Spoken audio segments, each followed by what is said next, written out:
ঘন্টার হিসেবে যেখানে চলে উৎপাদন, সেখানে দিনের অনেকটা সময় বিদ্যুৎহীন সাভার, আশুলিয়া বা কোনাবাড়ির শিল্পাঞ্চল। প্রতিদিন 3 থেকে 7 ঘন্টার লোডশেডিংয়ে স্থবির হয়ে পড়েছে রপ্তানি আয়ের প্রধান এই উৎস। বিকল্প হিসেবে জেনারেটরে বাড়ছে খরচ, কিন্তু পাম্পে মিলছে না পর্যাপ্ত ডিজেল।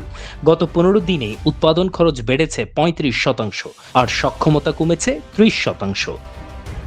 ইপিবির তথ্য বলছে টানা 8 মাস ধরে কমছে পোশাক রপ্তানি। বায়ারদের মনে দানা বাঁধছে শঙ্কা, সময়ে শিপমেন্ট দিতে পারবে কি বাংলাদেশ? এই আস্থার সংকটে জুলাই আগস্টের সম্ভাব্য অর্ডারগুলো এখন ভারত সহ প্রতিযোগী দেশগুলোতে সরিয়ে নিচ্ছেন বিদেশি ক্রেতারা। উদ্যোক্তারা বলছেন 2 থেকে 3 মাসের মধ্যে জ্বালানি শূন্য হওয়ার আশঙ্কায় অনেকেই স্থগিত করেছেন নতুন ক্রয়াদেশ। সংকট না কমলে ক্ষুদ্র ও মাঝারি কারখানাগুলো বিলীন হওয়ার পথে। উদ্যোক্তারা বলছেন দ্রুত জ্বালানি সমস্যার সমাধান না হলে ব্যাংক ডিফল্টার হওয়ার ঝুঁকি এবং ঈদের আগে শ্রমিক অসন্তোষের আশঙ্কা তৈরি হতে পারে। অর্থনীতির এমন ধসে সকলের মুখে শুধু একটাই নাম, আর তা হচ্ছে শেখ হাসিনা। কারণ তিনিই পারতেন যে কোনো দুর্যোগময় পরিস্থিতিকে সঠিকভাবে মোকাবেলা করতে। Desk report, বিবাংলা.net।